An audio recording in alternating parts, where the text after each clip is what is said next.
Welcome to the National Museum of Language. We're so happy that you've signed up for our presentation today on the life of a polyglot. Um, and for those of you who are new to the museum, which I think is some of the people who've signed in, I'm Laura Murray. I'm the president of the National Museum of Language. And I'm going to give a brief overview of the museum, um, so you'll have some context for what we're doing today. The National Museum of Language is a unique, fully virtual museum, which means we don't have a building. We operate fully in the virtual space. We are a nonprofit 501c3 museum, and we're dedicated to examining the history, impact, and art of language. As a nonprofit, the museum is guided by its mission and is supported by members, donors, and volunteers. Um, so we have a mission statement. Every organization has to have a mission statement. Here is our mission statement. The National Museum of Language honors and supports language acquisition, utilization, and preservation, along with linguistic and cultural diversity. Through our outreach activities and online resources, we celebrate the magic and beauty of human communication. A little bit about the background of the museum. We have always been a small museum and explore the transformative powers of language. We opened to the public on May 3rd, 2008, after more than 10 years in the making. We were a trailblazer in the field. There are no more than 3 museums in the world with a similar focus. The museum examines the history, impact, and the art of language. When I say there are no more than 3 museums in the world with a similar focus, what I mean is that the National Museum of Language takes a very broad view of languages as its mission. There are quite a few language museums around the world these days, but most of them focus on one language, the language of the country where the museum is located. And as an example of that, many of you have probably heard of Planet Word, which is a relatively new museum in Washington, D.C. They focus mainly on English. Um, and, there are many museums around the world like that. There's a great museum in Seoul, South Korea. They focus on Korean and so on.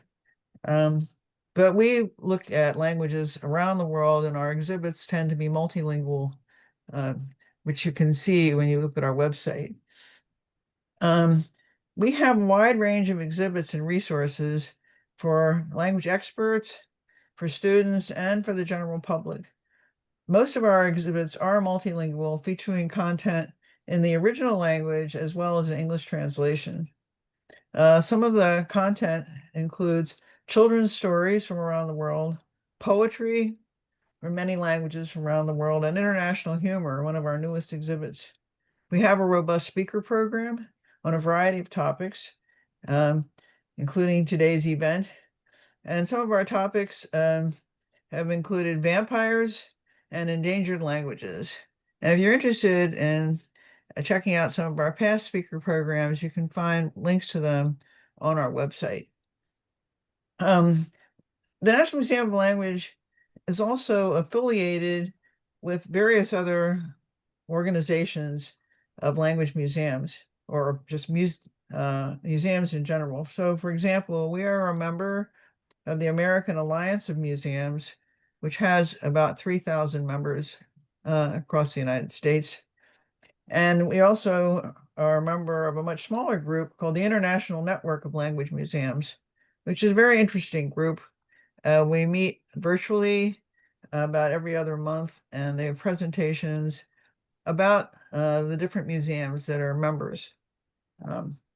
So we also collaborate with experts from numerous educational institutions and research organizations. So when I say collaborate, for example, we've had quite a focus on African languages because it's an area that's somewhat understudied.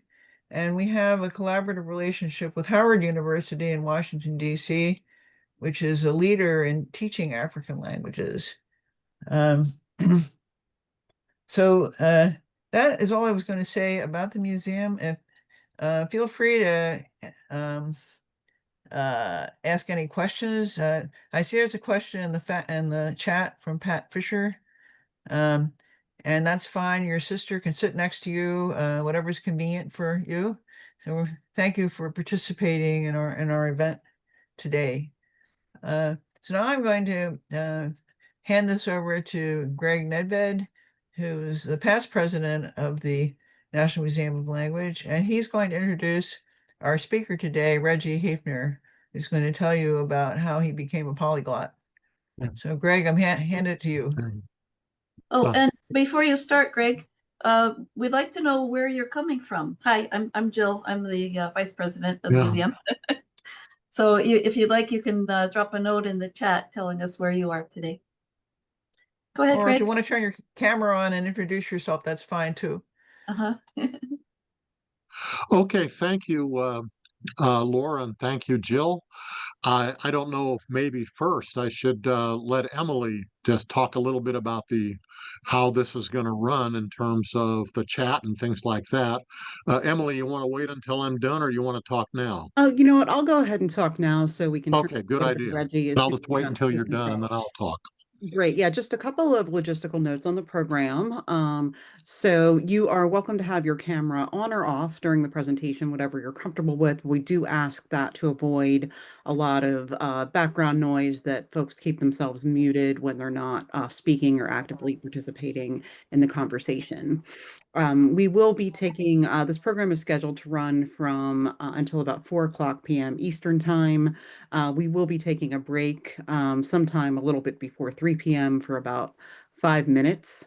We do ask that you go ahead and type your questions into the chat. We will likely attend to questions both before the break and then at the end of Reggie's presentation. So feel free to drop anything into the chat that occurs to you that you'd like to know about Reggie as you're listening to him speak. And also feel free to message me if you're having any technical difficulties with hearing anything. Hopefully everything will be operating smoothly, but do definitely reach out if you have any issues. And I think that's about it for me. So I'll turn it back over to Greg to introduce Reggie, and then we'll get started with the presentation. Okay, thank you, Emily. Hello, everyone. I'm Greg Nedved. I'm the program chair for the National Museum of Language and the former president of the museum. And I'm delighted today to introduce Reggie Hefner, who's going to be our speaker today. And I'm not really going to spend too much time on Reggie's background because I think you'll know soon enough, about his background. Who better than to have Reggie himself tell you about his background. But I do want to mention just a couple of things about my past dealings with him. I used to work with Reggie a long time ago, and I used to teach a very basic Chinese introduction course to the workforce. And Reggie is actually the guy who I used his material. And I reminded Reggie of that when I talked to him earlier. So, and it was one of the best courses that I was ever affiliated with. It was very popular, and I have to think that his material helped make it so. I also want to mention too that I'm ethnic Czech, so I thought I would learn Czech on my own, and I looked around for someone to help me learn Czech, and lo and behold, Reggie volunteered to help me. Now, I have to say, nothing happened from this. I don't think our schedules were compatible. But here's a guy, right, that knows Chinese and Czech just like that. And he's going to tell you other languages about his other language background as well. So at this point, enough on me, and it's time to get to our speaker today, Reggie Hefner. Reggie, it's all yours. Okay. Am I on the video now, or? Yes, you're on video, and we can hear you, so you're all set to go. You can see and hear me then? Yes, absolutely. Oh, okay, great. All right. You might have noticed some people have been calling me Reggie Hefner, other people have been calling me Reggie Hefner. The short of it is I discovered at one time when I was in Germany doing some research on my family background that my last name was greatly bastardized when my ancestors entered the United States in 1852. So I hope I'm a citizen still. So at any rate, I decided, and also when I was in Germany, everyone that looked at my name, which was spelled the way I had it in the military, and I couldn't change it there, and also in my work environment.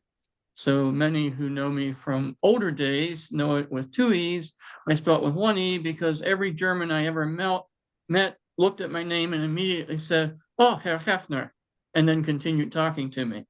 No one had ever, in other words, my name never rhymed with beef in Germany at all. So I decided just to eliminate an E. So now my driver's license and passports, and for about 2 decades, I have the last name with just the one E, which is close as what is probably palatable for most Americans without using superscripts, etc.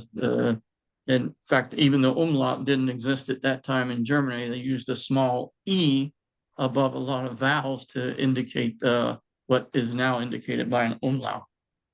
So with that ado, the first thing too, I thought about calling this a day in the life of a hyper polyglot, but that just seemed a little too pretentious, and I just the life of a polyglot was okay. But the only reason I thought about doing that was I don't have a telephone right now, my home, nor do I have a cell phone.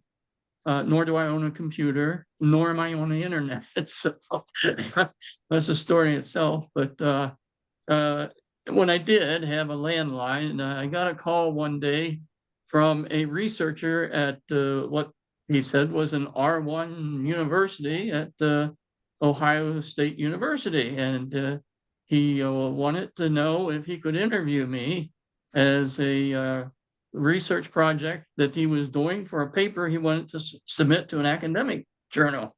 And I was a little confused about it because I said, I've always thought of myself as a rather forgettable person. I don't understand, why you would want to do this. And he said, well, we're just looking at the way how people decided to learn X language, or how they got into it, or how they ended up with so many languages. And he said the strict definition of a hyperpolyglot is someone who knows 10 or more languages. And in my case, no matter what, when everyone says something, I always answer 14. If they say, how many languages do you know? I always say 14.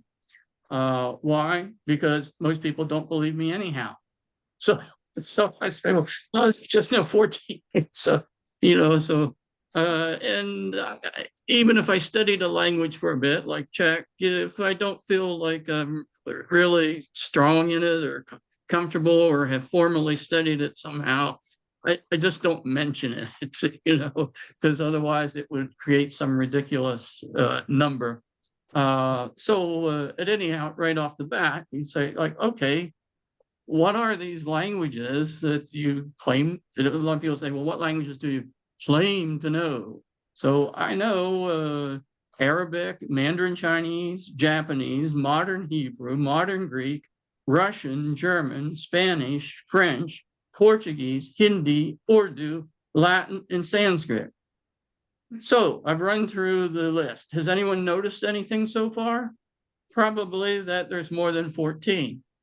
Okay, so, or someone will say, oh, but you didn't mention English. And this is why I say foreign languages usually. So this researcher asked me, says, well, how did you decide on learning these languages? Or did you come from a background, or your parents are language speakers at home or something? I said, no, I was born and I was reared in Chambersburg, Pennsylvania, a small town 26 miles southwest of Gettysburg, Pennsylvania. Both of my parents were born in the United States.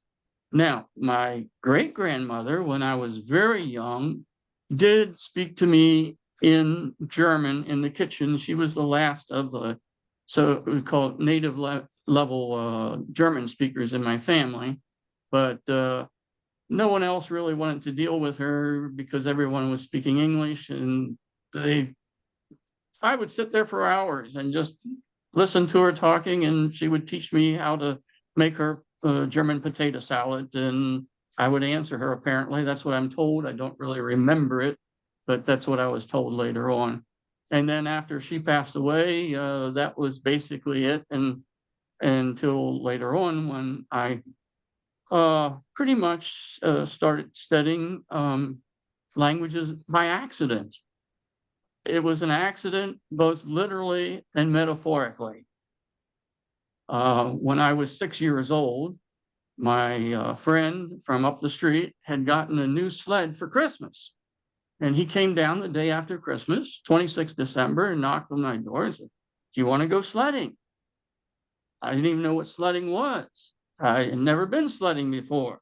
But he had this big board thing that seemed to have, some iron things on it that looked kind of interesting. So I asked my mother, "Can I go sledding?" She said, "Yes, but stay off the High Line."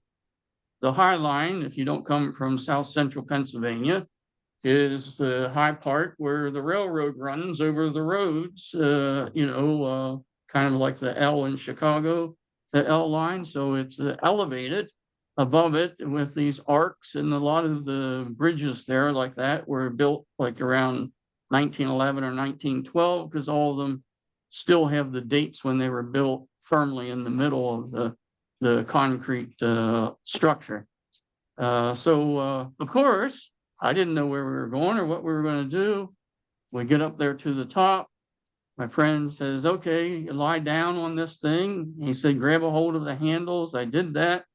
And next thing I know, he jumped on top of my back. My cap at that time, I had a cap that had a flap in here and 2 flaps over my ears, and I had snapped it underneath.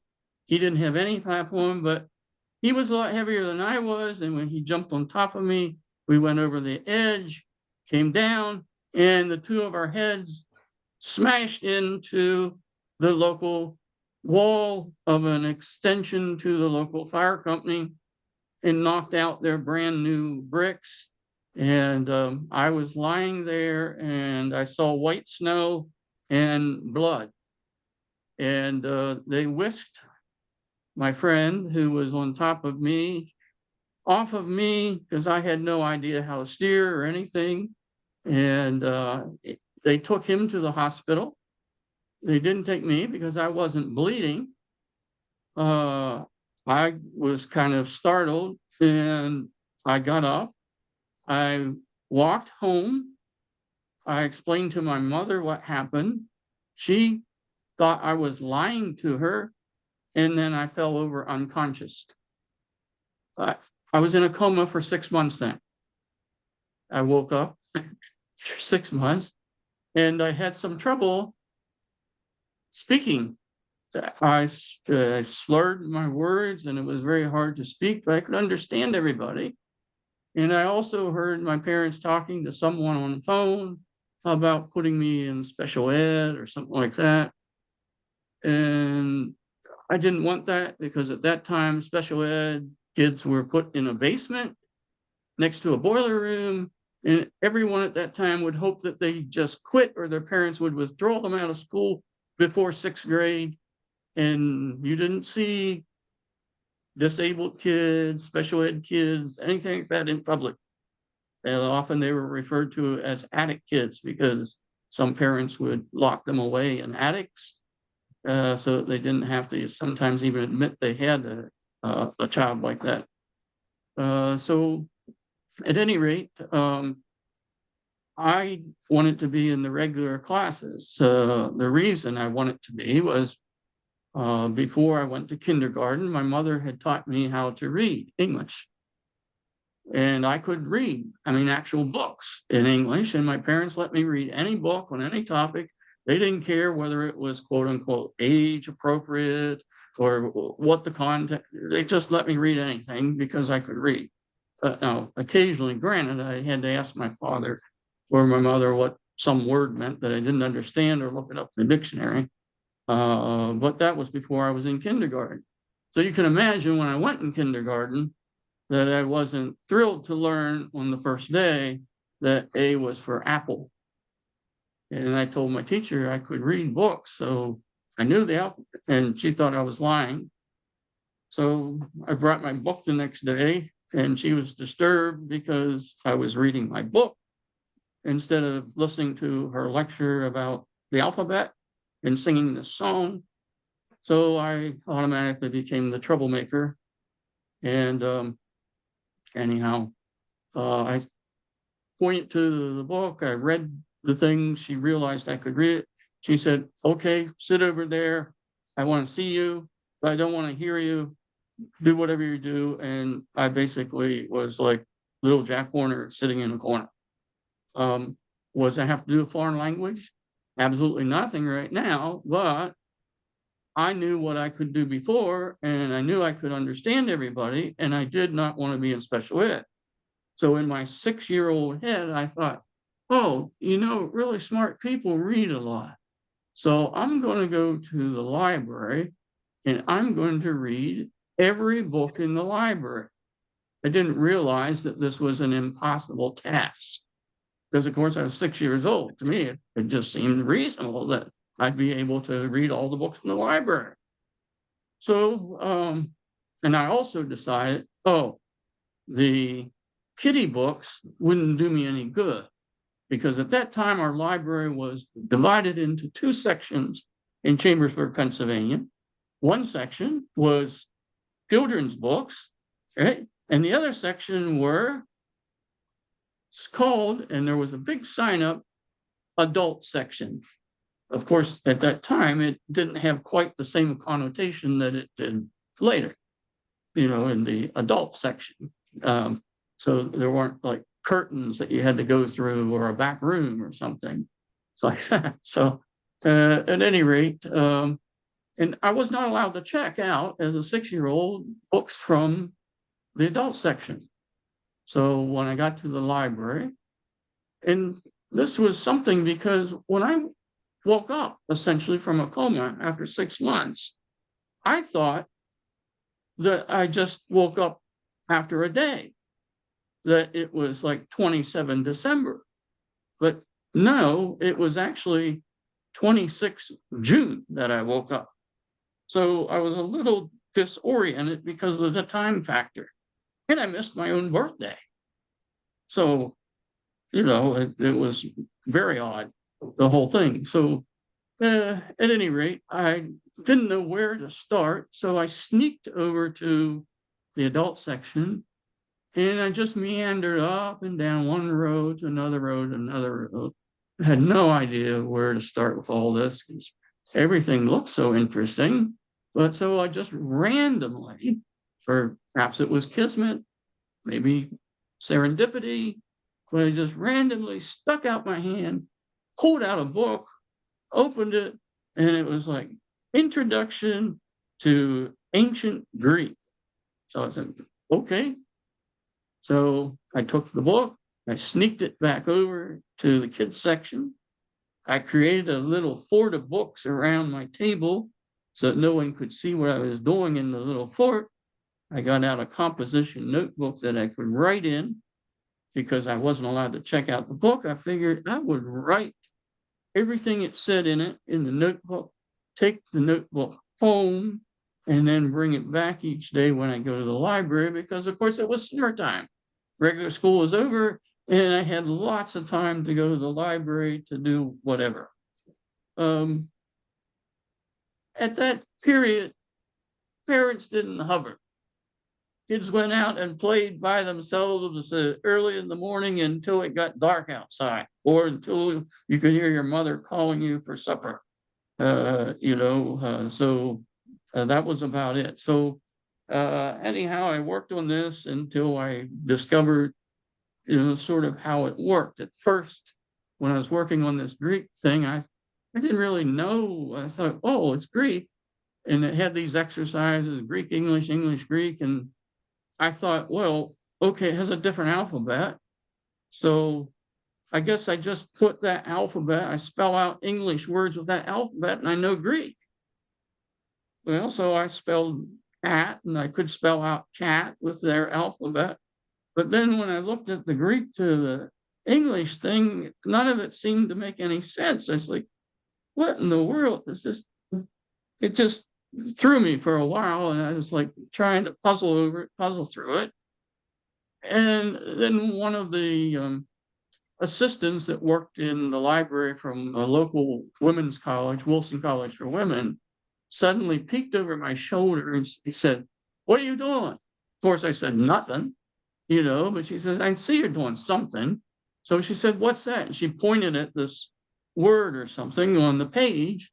And I said, and then suddenly, I don't know how, it dawned on me, oikos. I was like, oh, they got their own words for this thing. I was like, oh. So I looked up at her behind me and I said, that's the Greek word oikos. That means house in ancient Greek. And that's how you write it in ancient Greek. And the letter at the back is sigma. It's written different because you write it different at the end than you do at the beginning. I said, so it's kind of strange. So, and she said, well, go ahead now. And so I just continued with what I was doing. And I worked through that ancient Greek book until I finished it. And then once I finished that, I just went back and in between, I would hide the book in the kids section so I didn't have to sneak over to the adult section all the time. Because I was deathly afraid I'd get kicked out of the library if they caught me in the adult section or caught me with an adult book, even in the kids section. So I'd hide it behind a bunch of kids' books and push the kid books in so that they would cover up this Introduction to Ancient Greek book. So when I finished it, then I returned it and I would just pick the next book next to it. Again, I couldn't sign it out. So I used the same procedure basically. I pull out that book and it was, oh, Introduction to Spanish. So I took that. I was like, wow, this is going a lot faster than the Greek book. And then I was like, can't believe how much faster this is going. And then I saw this other book on the thing. It was called like Georgie Curioso or something. It had like a monkey on it or something, And I thought, well, why would they have I said, that's a strange book. So I pulled that out. I didn't know what it was. First, I thought it was just English because I looked in the back and there was like all these words in the back. And then there'd be like an English word beside the other words. And I thought, oh, maybe that's just like a synonym for that or something. I had no idea it was like a Spanish word, But then after I started looking at this book, the beginning Spanish book, and looking at Jorge Curioso, it suddenly just came to me. It's like, oh my goodness, this is a book in Spanish. It's like, oh, I can read some of this from doing these lessons. So the more I could understand Jorge Curioso about this monkey, the more I went ahead faster and faster because I wanted to finish this book that was showing me how this all fit together and the new vocabulary and stuff like that. The only thing is I didn't know quite because it had this strange explanations about, put your tongue behind this and touch this and, and I learned words like uvula and stuff, I was like, and I said to my mother, I said, I have to be careful of my uvula. And she hit me in my face, she slapped me. What are you saying? I said, well, here, look at this word, uvula. I said, it's some kind of part in the back of the throat or something. They said some people in Spanish say it like, I said, she said, well, what's that? Well, Jorge Curioso, it turns out I could check out because that was in the kiddie section. So I checked that out. And then the lady from Wilson College, she said, we have some courses on that, the living language courses. I said, I had never heard of that. She said, yeah. She said, let me show you where they are. So she showed me that they had these box courses. then the living language, colon, and then they'd have the name of a language like Spanish. And it's like, it was a manual of grammar, and vocabulary. And with that, there was also a common usage dictionary. And the 1,000 most frequently used words would either have a little bullet point beside them or they would be capitalized. And they had 4 phonographs. This was before cassette time. So I asked, I said, am I allowed to check these out? He said, yes, you can check those out. Because I had a phonograph player in my room. We used to play Henry's Little Wagon on it or something like that. But anyhow, so I checked that out. And then I drove my mother crazy by playing this record over and over and over and over again until I could say all the words within the space-time that it was allowed to me. So eventually I finished that book and I finished that series and I just pulled out the next one, Introduction to French. And then I continued along that line. In our school system at that time, you couldn't take a foreign language until you were in 9th grade. But by the time I got to the 9th grade, I could speak Spanish and French. I could speak Italian. Not only could I speak Spanish, French, Italian, I could also speak some Portuguese. And although it wasn't in the strict order, I saw a book on Japanese. It's called Japanese in a Nutshell. I was like, wow.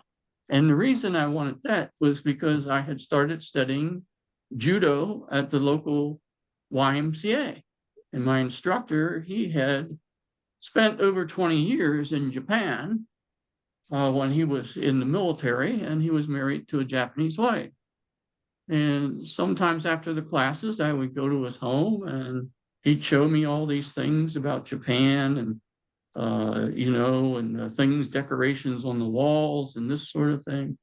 And I just got an interest in it from that. And I thought, and his wife has talked English kind of strange. And then I asked her one day, how do you say, hello or something and good morning in Japanese? And she said, Ohio. She said, but some people very politely say, Ohio gozaimasu. And I thought that was really neat that they had something to be real polite that sounded totally different. But that one of the words for hello or good morning was the same name as a state in the United States, Ohio. Right? So it's like, that's neat. And then it's like, how do you write that? Well, she wrote something on a piece of paper. I was like, what in the world? Apparently, she wrote the combination of a kanji and a romaji. I'm not sure anymore. Now I know, but at that time I didn't, And then she says, I have to write it like this for you. So then she Romanized it, transliterated it, so I could read it. So I was like, okay. So the next time I would see her or instructor, if it were morning, I would say it, so that's how sort of my interest in Japanese. But even though I was going in the order, I decided to take that book out and sneak it over to the kiddie section because I couldn't check it out. That was in the adult section. So I had this now I had a 2 collection thing. I had the Spanish and thing, and then eventually I went and I did the French, and that's how it did. And when I had the opportunity, then I signed up for Spanish and French. I couldn't take German because in the junior high school, the German wasn't taught because there was only one German teacher at the time, and he was at the local high school. And there were no middle schools at that time, only junior high schools. So they had Latin, Spanish, or French in the junior high school. And it so happens my homeroom teacher was a Latin teacher. And you couldn't take a language to ninth grade, but when I was in the eighth grade and I was in the homeroom bored to death with the Latin teacher and all these Latin books sitting around, I just asked her if it was okay if I tried to study the Latin book. She said, sure. She said, and if you want to do the exercise, I'll be glad to correct them for you. I thought this was great. I was like, boy, I must have hit the jackpot here, because I was like, someone's going to actually help me with one of these things. So, and I noticed on her desk, she had this book that had this like old English script on it. And I asked her what that was. And she said, oh, that's a German book I was reading. So apparently she could read and speak German. I said, my family background is German, but I said, I only know a little bit from what I learned in the thing. And she said, yes, I'll teach you German, but the first thing we have to do is learn the old German script. It's like, really? I said, I had a book from the library and it's just like, she says, nope, we have to learn that. She's like, oh, okay. So that's what I did. I learned the old German writing script that they used handwriting with from her. And then after we learned that, then we went through the lessons there. And one day I'd do Latin with her, another day I'd do German, and we'd go back and forth, back and forth. She seemed to delight in this. And at that time, she must have been about in her 90s, because, even in third grade, my third grade teacher had also been my father's third grade teacher. But anyway, by the time I was eighth grade, I was doing German and Latin from my eighth grade teacher. I wasn't getting credit for it, and I didn't care. It's just like in the fog heaven, so to speak, or polyglot heaven, I guess. So, and then when I could do it, I signed up for the regular courses. But then there was a slight problem because I was in this class with other students that were starting from zero. And before class, I could carry on a conversation with the Spanish teacher or the French teacher. And on occasion, sometimes when my dad taught in the local high school system, he taught English there. So sometimes I could speak some German to the local high school teacher of German, which was interesting because the high school teacher, he was totally blind from birth. So it was very easy to get conversational skill with him. So when I went on to high school, I was able to do Spanish, French, and German simultaneously on my schedule. It took a while to convince the principal I could do that, but they did.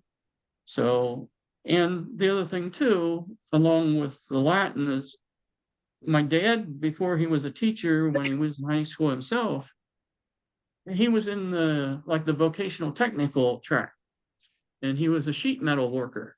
But for some reason, he took Latin because his father told him, oh, it'd probably be helpful to develop your vocabulary. So when you get a business, you can, type and write letters for business, letters and correspondence, and sound more educated, as the owner of the business. So, but my dad sometimes, just for fun, at the table would just count to 10 in Latin or say random Latin words and stuff and tell us what they meant, and as little kids, we thought that was kind of hilarious, and so I guess inadvertently I knew some Latin. I just didn't realize it was Latin. I just thought it was just a funny way to say things. So I thought it was like a synonym for English or something at first. But then when I realized when I was in Latin class 8 that, oh, I know some of these words because I heard them from my father at our evening meal or any meal, he would just randomly toss out these things. At any rate, that's how things, and I decided to, that I really wanted to pursue the Japanese because it seemed more fascinating because it was harder and it was harder to find material on it. But they did have a Japanese living language Japanese course, ironically, at this library, and I checked it out. And I went through it too, until I drove my mother crazy, and she'd like order me out of the house, and say, I don't want to see you until it's dark. I mean, I guess it was a different parent model then for rearing children.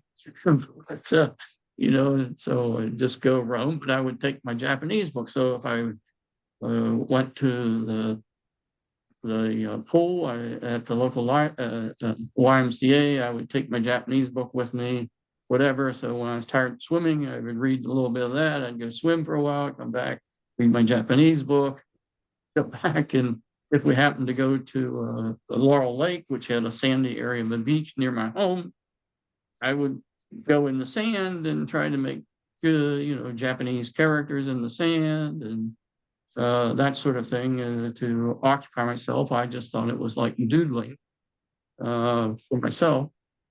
I just wasn't sure quite how it, but then things developed from there for me with Japanese. So I had the Japanese too. And then sometimes, I don't know, I guess they realized I had an interest in it. My mother had bought this little course for me from Dover Publications that was like a Chinese Mandarin thing from Beijing. Well, at that time, on the box, anyhow, it said from Peking University, I guess. So I went through that from the beginning, and I did every single lesson because that was mine and I owned it. These other things I had to keep giving back or sneak from the adult section, and I continued going down the rows, because I thought, oh, I'm at the end of the French thing, and then I realized, oh, there's a different row here underneath here, intermediate French, and then I was more excited, I was kept going. It was like, oh, there's another row, advanced French. It's like, oh wow, it's like where does it ever end? Sometimes I wonder what might have happened if I had stopped one shelf away rather than stop at the language section, because just one shelf away was the mathematics section. And I just finished reading the biography of Bill Gates, and he was talking about a similar thing that he did, except it was like math books and stuff, or coding language for the new computers that were coming along and stuff. So, and for him, that was a language, or they were languages for computer coding for him. So I thought, boy, I might have had a different fate entirely if I had just stopped 1 foot away. Initially, that's how it started then. And then I was at my aunt's house one day with my family, and my aunt told me, she says, I know you're interested in different languages. Your mother was telling me, she says, Larry, that was my cousin, he was in the Air Force, and he said, he's at this place called the Defense Language Institute in California, and he's learning Arabic. And I was like, Arabic? And she said, yeah, he's learning Arabic for the Air Force. And said, here's this, he left this magazine, came here. It was, and I looked at it. I couldn't, although I had studied by this time all these languages, it frustrated me, it irritated me that I couldn't make hide nor hair of what this magazine in Arabic said. I couldn't read it. I couldn't even read the title. I was like, what in the world is this strange thing? So I was like, if I ever have a chance in my lifetime, I'm going to learn this. But so I was like, okay, he's at Defense Language Institute. I'm going to write them a letter. So I decided to write a letter to the Defense Language Institute, asking them how I could learn languages and if I could take a lot of languages at the same time, like I was doing in high school. And, you know, it's like I explained it. And I said, oh, yeah, by the way, do you have Arabic stuff I might be able to have so I can figure out the alphabet? So, and that, you know, Dad gave me a stamp and put the letter, and he said, well, it might be better if you type that rather than handwrite it. You know, it's like, well, I said, well, if that's the best cursive I can do. Said, yeah, but here, use my portable typewriter and type it. You know, that'll make a better impression on. So I typed the letter up there. I didn't know how to type, but I just kept looking for the letters, hunt and peck method, and sent it off. And to my surprise, and I think to my parents' surprise, Defense Language Institute responded to my letter. They put a lot more in. They had like the history of the Defense Language Institute, how it was the Army Institute, and how before that all the services had their own things, like going back to World War II, where they all had their different individual Japanese schools and stuff like that. And I was like, wow, this is so interesting. I was like, I never imagined. And so you know, it just kept going like that, sort of snowballing, so to speak, for me, like these opportunities to study here and there, you know, and I didn't know where the end, where it might lead, but I thought, you know, that's, you know, and of course this was the Vietnam era. So I figured, you know, my dad, you know, he got out of high school, went in the Army, got out of the Army, went to college, and then started teaching. He had a family. I figured I'd probably have the same sort of course, maybe not college, because, you know, I went to the library once and there was a catalog for Columbia University, and I looked through that and I thought, oh, they teach Chinese and Japanese at this place, Columbia University. And it said, you know, and in New York. And I was like, oh boy, that would be something. And I read the entries for under Japanese, and it said, well, if you're going to take Japanese, you have to also take at least 2 years of Chinese, including a course in classical Chinese, not only modern Chinese. And I thought, wow, these people at Columbia must be so smart, you know. And needless to say, as I probably deduced from now, after my coma, they let me back in the regular classes when they tested me, because my language thing was like off the charts, you know. But for some reason, when I was in math, doing arithmetic hurt my head. And even to this day, when I like have to like do arithmetic, I don't mind geometry, abstract. I could figure out the setup for algebra, all that sort of thing, no problems. But when I had to actually plug in numbers, it just gave me just a splitting headache. And it's just, you know, but nothing else did. So it's like I couldn't account for it. Until later in the life, when I read some books and I thought, geez, given my age and everything, I must have been at the right age where, despite this traumatic brain injury, there was enough plasticity in my brain that maybe it could rewire itself, so to speak, because of these efforts that I was making at this other things. And the other thing I did there was a course in American General English. It was designed to help foreigners learn English. But because I was slurring my words and stuff, and at that time, maybe they existed in the United States, but they certainly didn't exist in Chambersburg, Pennsylvania, like speech therapists. So I got this course, and it was a record course, and you were supposed to listen to what it said and pronounce after it. And I had a little miniature 5-inch reel-to-reel tape recorder.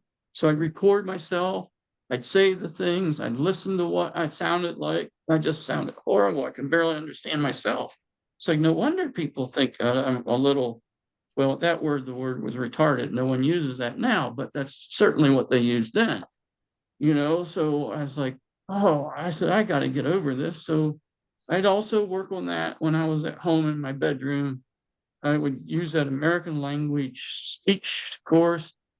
And eventually I came back. It took about a year, and I could actually talk correctly after that, and maybe you don't think so now because I'm just getting older, and of course my father died of Alzheimer's in 2015, so I always worry about that. But at any rate, this is one of the ways that I initially got into, inadvertently, complete by happenstance, of learning different languages. And then it was time when I was 16, I enlisted in the Army to go to the Defense Language Institute, and I had a contract for Japanese. And the recruiter came and he called our home. My dad answered, gave me the phone. And in those days, everyone had one phone in the home for everybody, as many of you may recall. And so handed me the phone, and the recruiter said, "Oh, you can't take Japanese because World War II is over and the US government will never need Japanese again and does not need Japanese now, and they aren't teaching it anymore at Defense Language Institute. So you have to take a different language. And since you got the maximum score on the language aptitude test at the AFI station, it was like an entrance station for the military at that time, you have a choice of Chinese or Korean."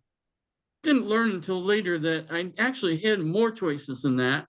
But apparently, if you had a very high score, you could only take the very hardest languages, because at that time they had a quota for the recruiters, and they had to meet their requirements. So I told them and said, "Well, if you're not going to give me Japanese, which I have a contract for, I'm just not going."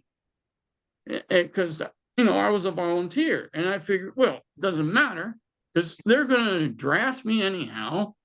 I'm going to end up in the Army, and probably, like everything I hear on the news at night, I'm going to be dead 2 years from now in a rice paddy in Southeast Asia. So why should I really plan for the future? And the guidance counselor told me I wasn't college material. And when I told my mother about this thing at Columbia University and how I wanted to go there and study Japanese and Chinese, she laughed so hard, she actually started crackling and tears were coming from her eyes. And she said, we are poor. You cannot go to Columbia University in New York. She said, we are poor. We don't have money for that. You can go to the service or you can get a job, but when you're 18, you got to get out of this house. You got to get a place of your own, and you got to live on your own and support yourself, period. And I looked at my dad and he just nodded. I was like, okay. So at 16, that's why I went to, sign up for the Army and stuff. And I had this contract, so just waited it out. And then it turns out I tried to go, and they found out that my parents hadn't signed for my permission to go. So they sent me back, and they put me in something called delayed entry, where I could finish high school and then go after high school. So in active duty, I had 4 years, 6 months, and 24 days of military service, almost 5 years, which ironically later counted toward my military retirement because I went in reserves after I did active duty, and I ended up finishing with 47 years of military service after I retired from as an E7, Sergeant First Class in reserves. But even in reserves, they assigned me to, duties because I had, when I got out of the service, I thought, well, what am I going to do now? The only reason I got out of the service because I told them, I went in the Army, I decided, okay, I'll do Chinese. So they taught me Chinese, and I ended up being used as a translator, interpreter for Mandarin Chinese, and also an interrogator. I went to interrogation school at the Special Forces School at Fort Bragg, North Carolina. And then after that, the war was winding down. And I found myself at Fort Meade at the last end of my tour there. And, I said, I found out, oh, Russian's really important. I might be able to have a career if I knew Russian, because I didn't know Russian. It's like, oh, so at the Ed Center at Fort Meade, they were having a Russian class. So after I get off work, doing Chinese, I would go over to the education center at Fort Meade and do a Russian class. And I realized right beside that, they had like a language lab on 1/2 street that had like 60 or 80 different languages, and all the materials that they had for all the languages that they taught at Defense Language Institute. And some of them still had Army Language Institute on their covers and stuff. So my home in the evenings was at 1/2 street at Fort Meade or at Gaffney Sports Arena, where I was teaching judo at the time. I think I've talked for almost an hour now. Do you want a break now? Or Thank you so much, Reggie. Yeah, let's go ahead. If you'd like to take a break for about 5 minutes, we can get back on around 3 o'clock or a minute or two after. I guess before we do that, Martin, you had put a couple of comments in the chat. So if you wanted to relay your comments to Reggie, you're welcome to come on camera and off mute, or I can read them if you prefer, but we often like to have our guests have the opportunity to provide their own comments or questions if you like. I'm afraid I'm traveling on the metro right now, so I'm not sure I can be on camera and give a That's long talk, okay. but if you Good to want to hear read them, that'd be great. Thank you very much.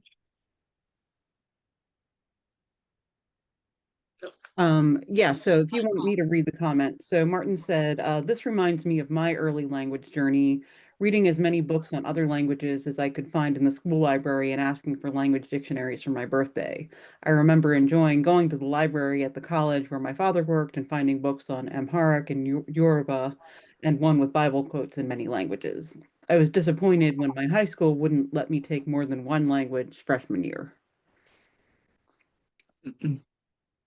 yes, that's all too common. And of course, I was in the age too when, because of my scores and other things, and even though I couldn't go to college, they had a tracking system.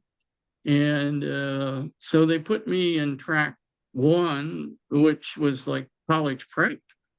So I had to good course to prepare for college, even though I knew I couldn't go to college. And at that time, in order to get into college, you generally had to have at least 3 and preferably 4 years of one language, or 2 years of 2 different languages in order to even enter college. And they liked it if you had some Latin as well, and usually the first year of language teaching at colleges at that time was like a review grammar thing as your first semester. They didn't have many languages where they started out like now, like 101 for like languages like Spanish or French, because they thought, well, you should have already done that in high school. And it was a requirement to even get your foot in the door of just any college. And we really didn't have the community college concept then. They may have existed somewhere, but certainly not in the Chambersburg or Gettysburg area at that time, insofar as I was aware, anyhow. And I still remember, for instance, going to my grandmother's house, and I thought she had this viewfinder, that you could look through. It was, like a little slide thing, but a little circle. You pressed a button, and the slides would show like images of different countries and stuff. And I thought, wow, it'd be interesting to go to those countries. And then I realized when I was doing the language things and they had these dialogues, that it was kind of a vicarious trip to go into those countries. So for me, it was like if I was doing the French course, I was like pretending I took a trip to France, and that sort of thing. So I'll let you, are we breaking or do you have another question? No, that's all for the moment. So yeah, let's go ahead. Let's take a break until 3:05 Eastern time. Okay. We will look forward to hearing the rest of your story. Okay, great. Thank you.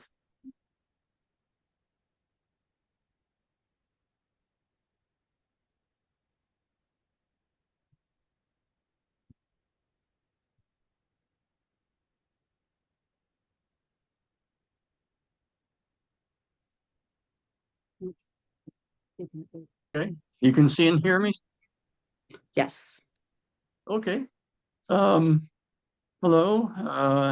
So to continue, what I was talking about before is and not honoring my contract and for that, but eventually I just decided, okay, maybe the Chinese will help me with Japanese at some point. So I'll just go and do the Chinese. And at first they were scheduling me to go to Fort Dix, which I thought, oh, that's great. Maybe I'll go to, basic training at Fort Dix and be able to come home on the weekends and stuff.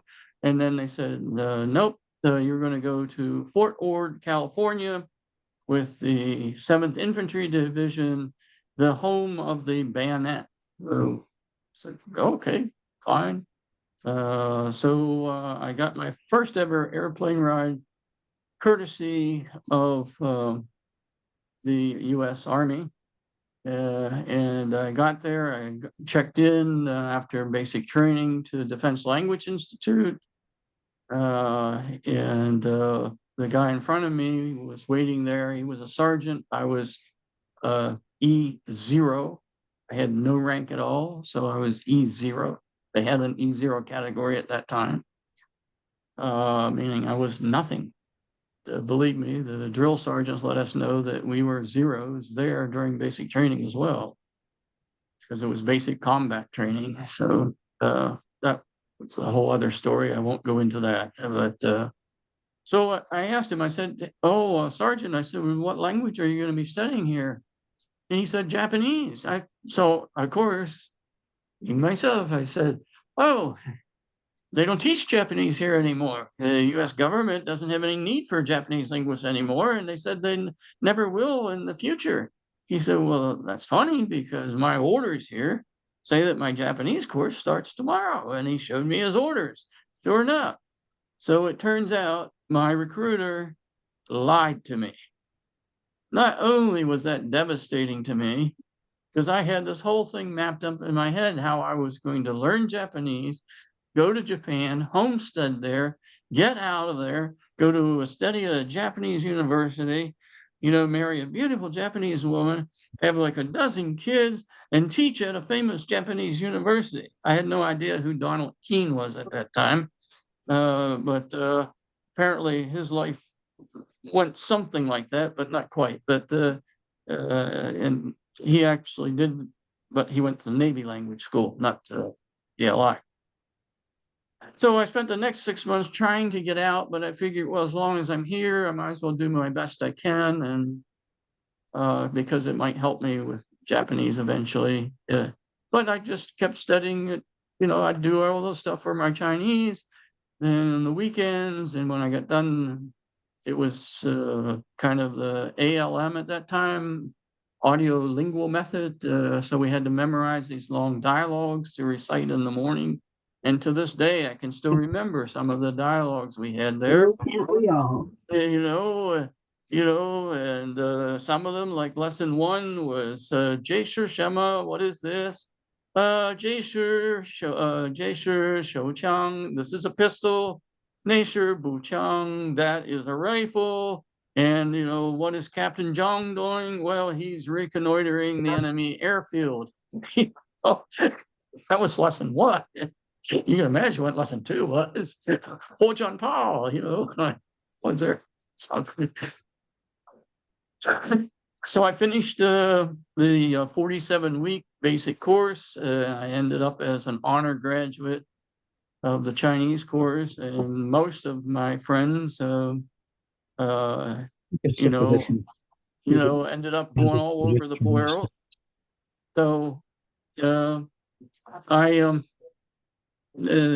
continued with that for my 4 years, 6 months, and 24 days, and ended up assigned there at Fort Meade for just a little bit at the end.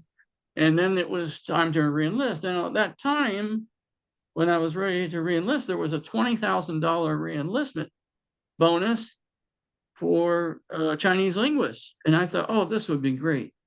I thought, because I was not the type that I wanted to get a reenlistment bonus and then go out and buy a Corvette. you know, or something like that, or a huge stereo system. No, I thought I could get 20,000, put it in the bank and save it, because I was just so tired from when I was young, going with my father to get a food basket or government surplus food or something like that. I was like, oh, I would just love to have kind of a nest egg somewhere in the bank, you know. And then next thing I know is they saying like, okay, well, we've eliminated the bonus for Chinese linguists because, of course, the war was ending. You know, the war was ending, and it's like, wow. So, but I thought, oh, okay, you know, they have all this need for Russian linguists right now. You know, and I had studied there at the education center, and I thought, oh, maybe I can re-enlist for Russian. So I went to like the re-enlistment office and I told them, I said, look, I said, if you guarantee me basic and intermediate Russian training back to back right now on the spot, I'll sign up for 6 years straight of, you know, no interruption. I said, but they said, oh, well, we can't do that. I said, what do you mean you can't do that? I know for a fact there are people that go basic to intermediate, you know, and then after that they go to Germany.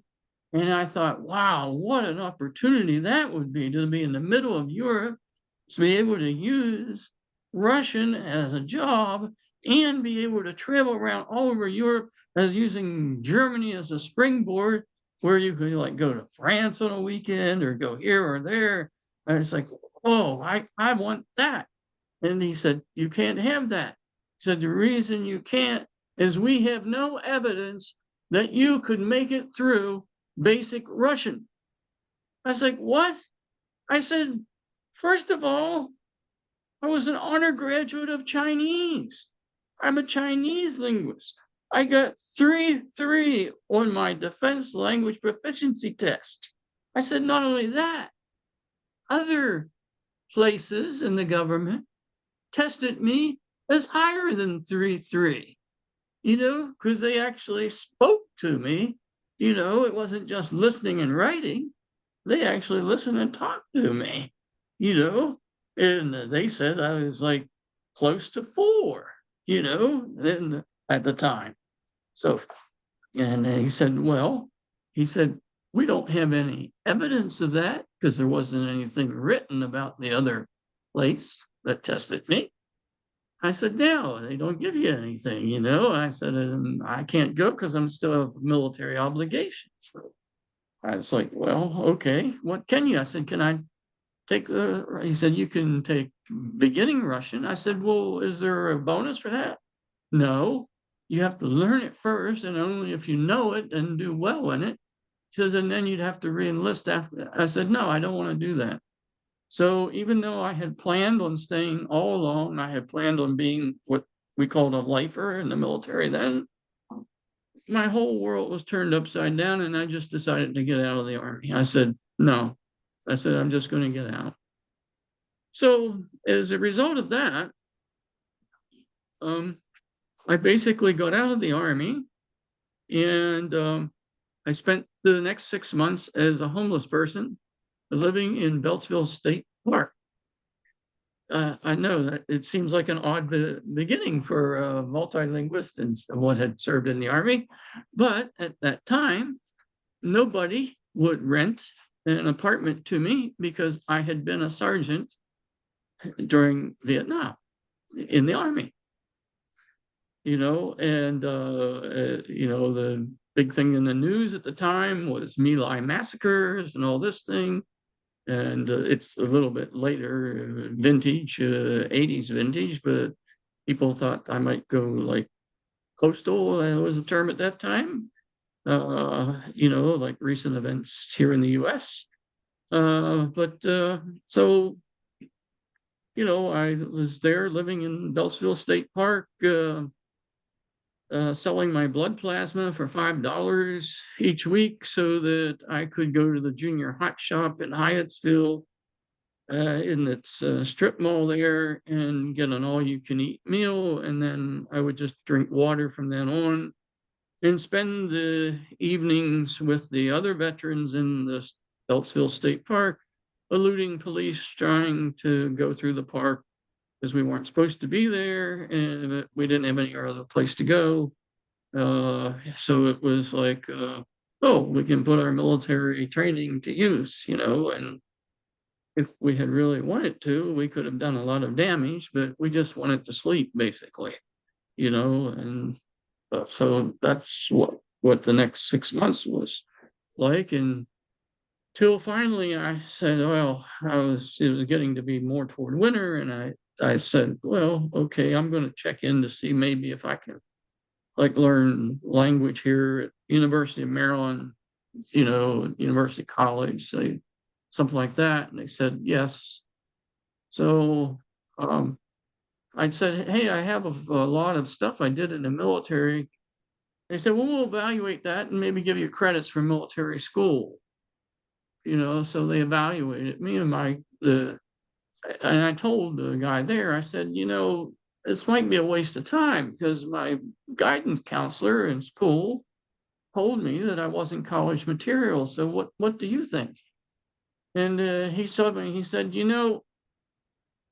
basically you need a math course and you need a major because all these things can account toward a college degree.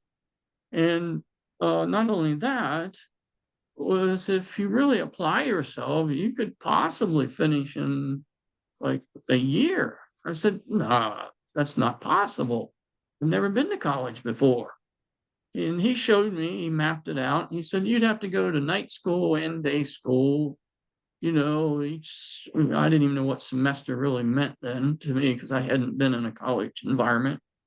And my dad was the only one in the family who had ever been to college in our family. So, and he didn't really talk much about it. So I said to him, I said, well, okay, let's try that out then. I'll try that out. He said, oh, and you need to take one math course as well. So I did that. So for 2 semesters, basically I took during the day on the campus of University of Maryland, I took all the Russian classes I needed from beginning Russian through advanced Russian every single day. At least that's what my schedule said. Now you'd wonder, why weren't these things cut? At that time, we stood in line and we filled out a schedule on paper.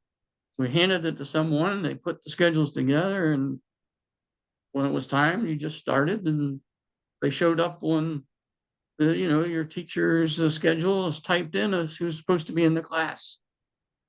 So I remember my first course of the day was Introduction to Russian by Dr. Hitchcock. And then my second course was Advanced Russian Composition by Dr. Hitchcock. I finished the first and I was still sitting there and he said, oh, Mr. Hefner, you can leave now. I said, no. He said, I'm in the next class with you. He said, that can't be. I said, no, look, and I showed him my schedule. He said, well, okay, if you don't bother the other people, you can sit here. So I was like, oh, all right. So I did it. And I mean, I didn't do super well, but I did get a B in advanced Russian composition because all I was doing basically is I was creating an immersion Christian program for myself during the day. And then in the evening, I took stuff like international affairs or politics, economics, whatever else I needed, and then a math class in the evening, so and then, but I couldn't get into the dorm. I said, can I get in the dorm? No, you can't get in the dorm. So I'd go from that, and then and he said, where are you staying? Do you have an address? said, no, I'm living in Beltsville State Park. He said, well, there's a 24-hour study room down here at University of Maryland. They said, why don't you just stay there? She says, and then you can go over to the gym in the morning, take a shower, and then, you know, you can be ready and maybe we can help you out some other things. And at that time, particularly if you were military coming right out of it, you had to pretend like you never had anything to do with the military and kind of sneak in and out of the military office, which was in a basement floor anyhow in another building. But it seemed to work out. So 1 year later, I received a bachelor's degree in Russian language and literature from the University of Maryland. And then after that, I applied to this place at Fort Meade, Maryland. I had never heard of the thing, but when I went to a judo tournament, this guy named Mr. Singh, his two boys were in judo, and they said he worked at some place that had something to do with Chinese at Fort Meade, Maryland, and I should talk to him. So I talked to him, and he said, well, here's an address. Send your stuff to this address, you know, and then I got back a letter, you know, saying, you know, oh, you have to do this. So I jumped through all the hoops. And then after that, you know, I had to take a Chinese test. I took a Chinese test. I passed that, you know, or I took the Russian test at that time. I took the Russian test. I also took a Chinese test, and I passed the Chinese test. I didn't know what it was called then, and since I learned it was called the language proficiency test, entry level test. You know, I was waiting, and then finally I get a thing that says, "Oh, you know, we have a glut of Russian linguists at this time. We don't need you." And then, you know, I called the number on the thing, and they said, "It's like, well, you know, yes, there's a glut of, you know, we've hired too many Russian linguists, and we don't really need all of them right now. We don't need more. We have more than enough to cover our needs right now." He said, "But, you know, if you knew Chinese, we could hire you tomorrow." I said, "Well, what are you talking about? I gave you my thing. I'd spent, you know, 4 years, 6 months, 24 days as a Chinese linguist. You know," I said, "in the tail end of my service, I was even there working for you here, you know, at Fort Meade, you know." And he said, "Well, what are you talking about?" So, you know, went back and forth, and they checked into it. Next thing I know, about the month later after that, you know, they sent a letter to my parents' house in Pennsylvania, and you know, and I was like, and then it was filtered down to the university, and by the time I got it, they said, "Oh yes, we can hire you in August." And then by this time it was June of the next year, and I was like, okay, what am I going to do? So I decided, well, okay, I need some money. I can't, I had pneumonia, or what they called walking pneumonia at the time. I said, I can't go on much more living in the state park. So I joined the Army Reserves, and they sent me off to Fort Bragg for more training and psychological operations. But what I was thrilled about was I could live in Hardy Hall there. I lived at Hardy Hall. Not only did I live in Hardy Hall, I could go back to the mess hall. I could eat as much food as I want, could drink what I want. It's like, and they were paying me money so I could save some money. Finally, you know, it's like, oh, you know, it's like, and I didn't think about it later. It's like, well, how in the heck did I get through? And it turns out someone in some office somewhere, they did some Pell grants for me in the year of college so that I could get in. I had these grants, but they argued back and forth about whether I was from Maryland or Pennsylvania. One said no, he got out of the service in Maryland, so Maryland has to do it. And the other said, no, he got out of, he went into the service in Pennsylvania, so Pennsylvania had to do it. So they went back. Finally, it was resolved somehow bureaucratically. So in the end, then it's like, okay, so I ended up there, hired finally as a Chinese language, which I'm thrilled about, because, and not only that, because I had only been gone from the service for a total of 1 year after I got out. They didn't push me down when I went into reserves in my rank. And not only that, apparently from some kind of regulations in the government, most people that had a master's degree started out as a 7, but apparently because of my military background and the fact that I only had, actually it was a little less than a year that I was out, they had to hire me as a grade 9. So it's like, wow, because at that time, and maybe some of you may remember this, others maybe not at all, or you don't have experience, but at that time, at least where I was in accepted service, very few people doing strictly language work really got to grade 11, unless you took on some kind of supervisory role or something. And grade 12, when I was there, when I first started, was kind of unheard of for a language person, but still, I was very happy because I was from a poor kid from Pennsylvania who went from getting government service, government surplus food, to actually not living in a state park, not having to sell my blood plasma, and going this, and I had access to Gaffney Sports Arena where I could swim, I could exercise. Not only that, I could continue to practice judo. I started teaching judo at the judo club there.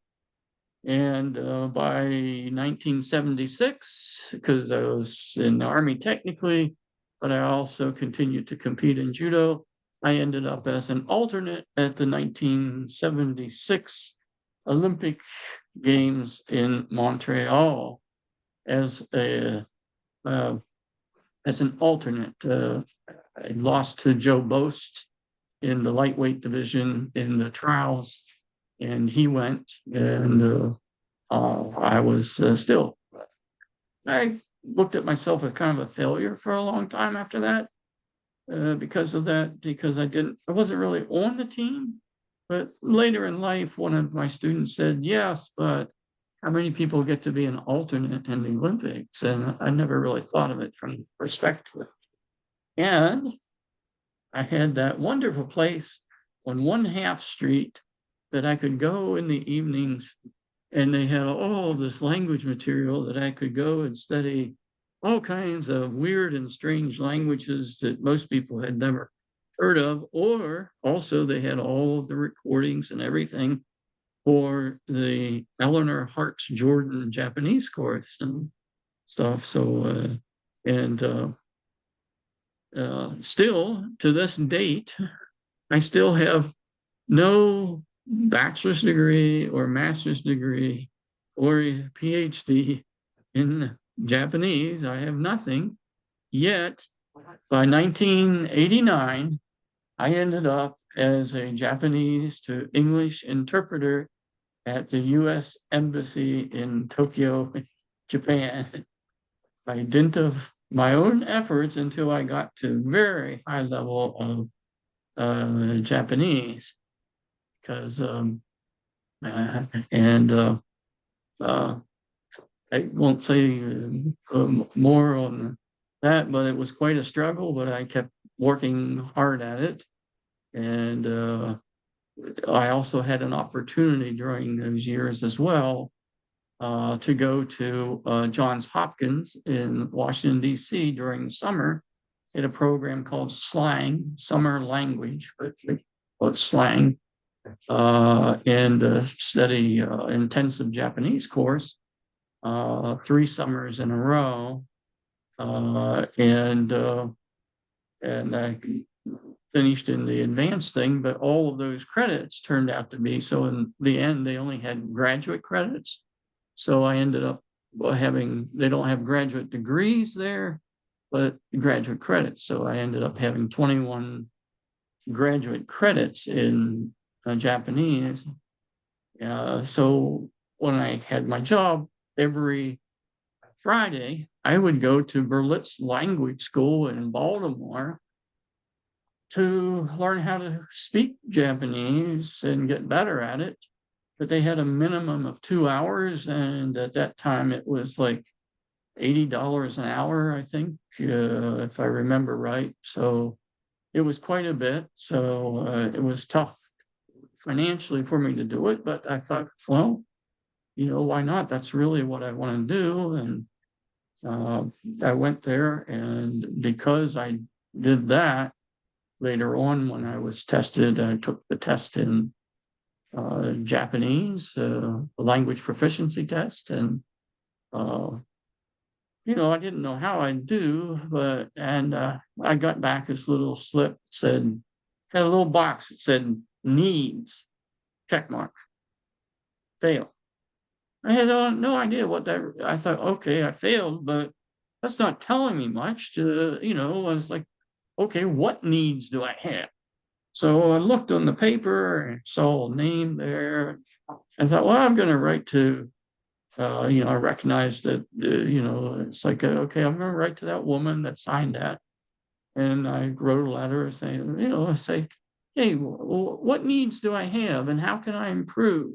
And I explained, that I had taught myself and I didn't go to a university to study Japanese, and I really wanted to learn more. And I was immersed in the culture and interested in judo. And I said, and I said too, I was even an alternate for the U.S. Judo team in Montreal, 76. And, and it took a while. I didn't hear anything back. And then suddenly I get a letter back and said, oh, I want you to come to my office. So I came to the office. I talked to the lady. She referred me to someone else. And I talked to that gentleman for a while. And they said, well, okay, here's a book we want you to work on. Go back, work at your office, work on these things on your own. And as you finish translating them, come over and we'll go over the translation for you. So I didn't want to set the people in my office. So this was something I was doing on my own. So I would finish my workday and then I would work on that at the barracks because, it was like a library book, and I finished the translation. And then at the end of my workday, I would take the things down. I would drop off them at a different office, and they would look them over, and I'd get back corrections. And then one time I got a phone call. I said, "Oh, come on down. We want to sit down." And they said, "You really, show, some talent here.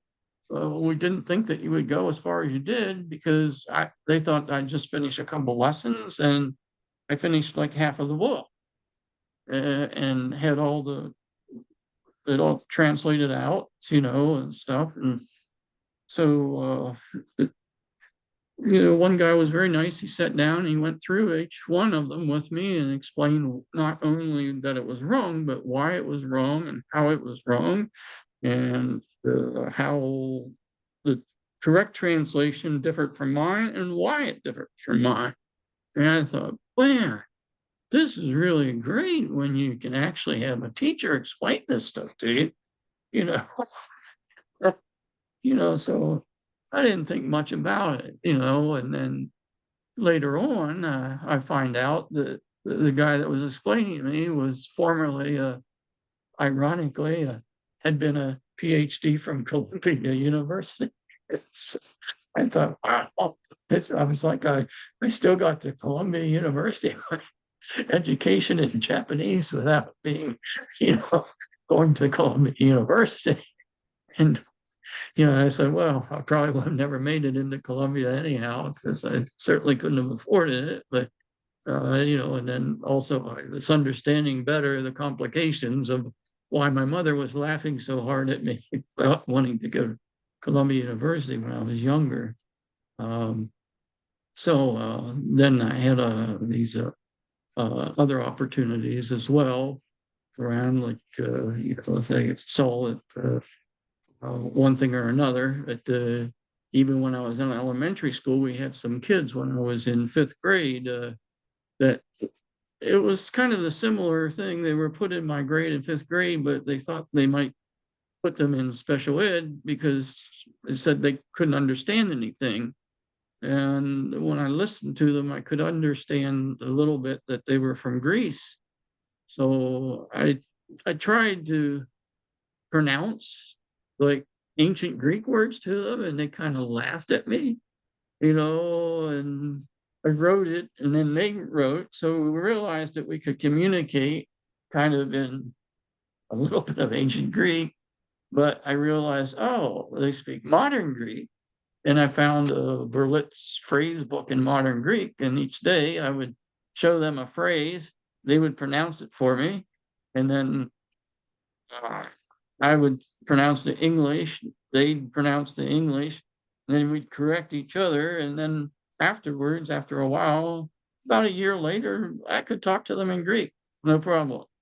And one took me to his family's restaurant down in downtown Chambersburg, and he said, hey, this guy can speak Greek. So I was speaking Greek. And his father turned to me and says, I have a big deal. Greek can speak Greek. What's so big deal about that? So, but he was saying it in Greek. So, and then he said, no, his kids were saying, no, it says, he's not Greek. I said, okay, big deal. Greek Americans can speak Greek. I said, no, he's not Greek American. So what are you talking about? He says, he's American and speaks Greek, so then he gave me like a free gyro and thing. I thought, oh, this is the greatest thing ever. I can get like free food by speaking a different language to people. So I tried it other places. Sometimes it worked, sometimes it didn't. Sometimes I got, one thing, sometimes a drink, sometimes nothing. But still, for them, it was kind of, and for a while, it was sort of a circus act in a way. I felt like a little monkey besides a peanut vendor, a grinder or something, doing tricks for people. But still, it was interesting and amusing to do that. And other ways, it was kind of strange things. Also, for instance, I had a childhood friend named Peter Epstein. His mother was originally from Estonia, and the two of them spoke German at home, and I could understand the German. And by this time, I could communicate to them in German. So when they would want to say anything that they didn't want me to necessarily hear or understand, they would switch to Estonian. But after a year of that, I could actually understand what they were saying in Estonian. I don't know how or why, but could. And there weren't any Estonian books, and I looked for them, but there weren't any in the library. But for whatever reason, I guess from context or whatever it was, of just being around them over a prolonged period of time, I could figure things out. And but I never let on to them that I understood what they were saying. But occasionally I think it might have slipped because they said something funny and I started to laugh. And then they kind of looked at each other and they were like, and from then on it was, okay, you speak English, So, but it's still, I never thought much about it until later on. I had an opportunity to study Arabic at Brigham Young University. And I was there for, I got accepted to a master's degree program at Brigham Young University in Utah. Now, when I mention that, most people usually say, oh, I didn't realize you were a Mormon. I'm not. there 3% of the student body there are non-Mormons, but as such, you still have to agree if you want to study there to adhere to their rules, regulations, policies, and manner of comportment, let's say, and behavior standards. Which for me at the time was, not a problem, because even to date, I've never in my life drunk alcohol, and I've never smoked, a cigarette ever, never even tried to, and I've never taken any kind of illegal drug, even though I was at the original Woodstock with my grandfather of all things. But that's a wholly different story. But despite this, I got to take I was accepted for the master's program. I started it. And then part of it was you were supposed to study for a year at BYU in Provo. And then the second year, we were supposed to go to Egypt and study in Egypt for a full year in Egypt, and then come back to Provo and be awarded a master's degree in Arabic.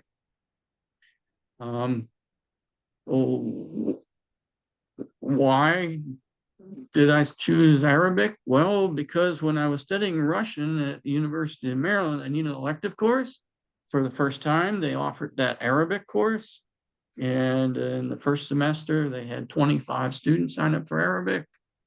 But in the second semester, only 2 of us remained, myself and a guy from Saudi Arabia.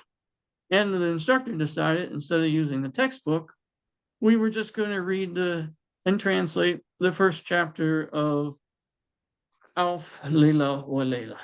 Alf Layla wa Layla is 1001 Nights, better known to English speakers as the Arabian Nights, which is some pretty heavy-duty classical Arabic in the original.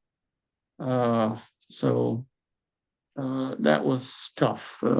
So I had those 2 semesters in the 70s, and then my next Arabic training, aside from self-study, was in 1991 at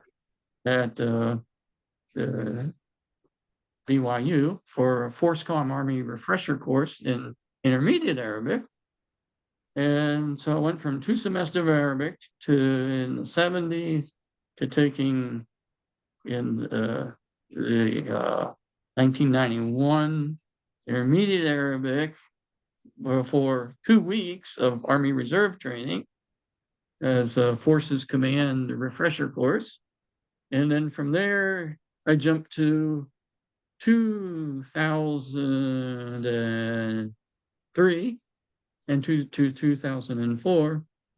But after I finished just about everything in the 1 year at BYU, they said, okay, it's time to pay, to go to Egypt. And I thought it was, you had to pay like a little bit each month, but no, you needed it all at once. So I had to leave. So I left there.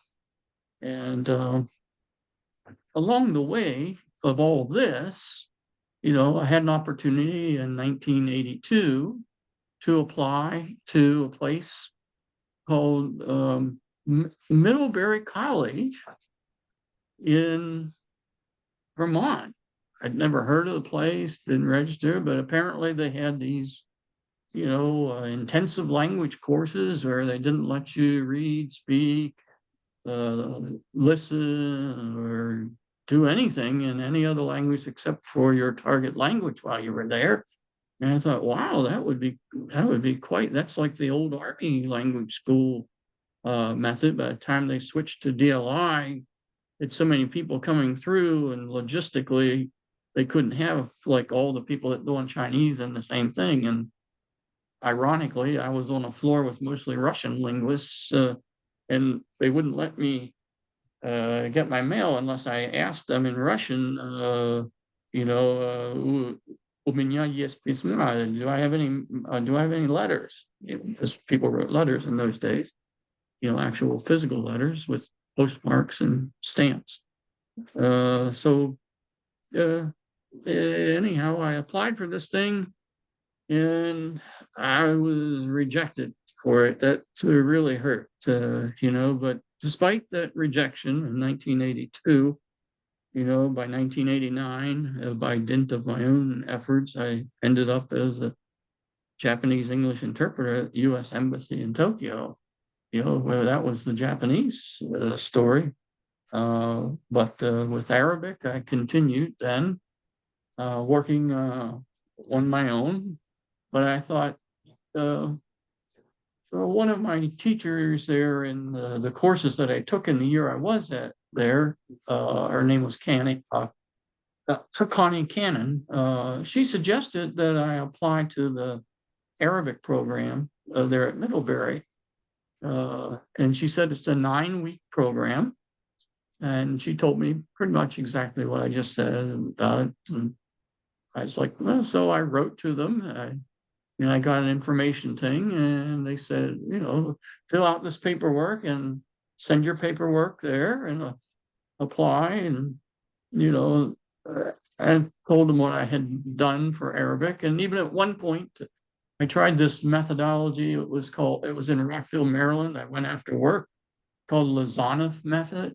Now it's called super learning method, where you listen to classical music, fugue music to relax you, and then you hear these things interspersed at certain time levels, and it was just, it didn't work very much for me. So maybe it was just because I had Arabic before, I'm not sure. And then I was with other people that weren't, let's say, so dedicated about it, but at any rate, the first time I applied, I got a rejection, but they said, we'll put you on a waiting list. Well, I thought, this is great. They said, they'll put you on a waiting list. Because before, when I applied in 1982 to a Japanese school, they just rejected, period. Like I was like, get out of here, get lost. So I was on the waiting list. I didn't get that time, but then I applied again for the next summer. And I got accepted, and I tested into their level 2.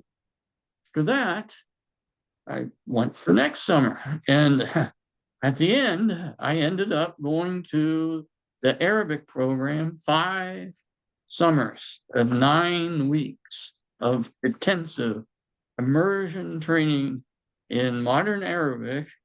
And they also 1 hour a day in one of the dialects. And from summer to summer, I would pick a different dialect to study. So not only did I get to study modern standard Arabic, I also got to study Arabic dialect, Yemeni dialect. Only one summer there was a Yemeni instructor. And I thought, oh, I'm going to take it because how many people can get to say that they studied Yemeni dialect? Not a lot, but still. Okay, 9 weeks of it. I had 9 weeks of Yemeni dialect. Do I claim that? No, I tell people I, studied it if they ask me, but only for 9 weeks, 1 hour.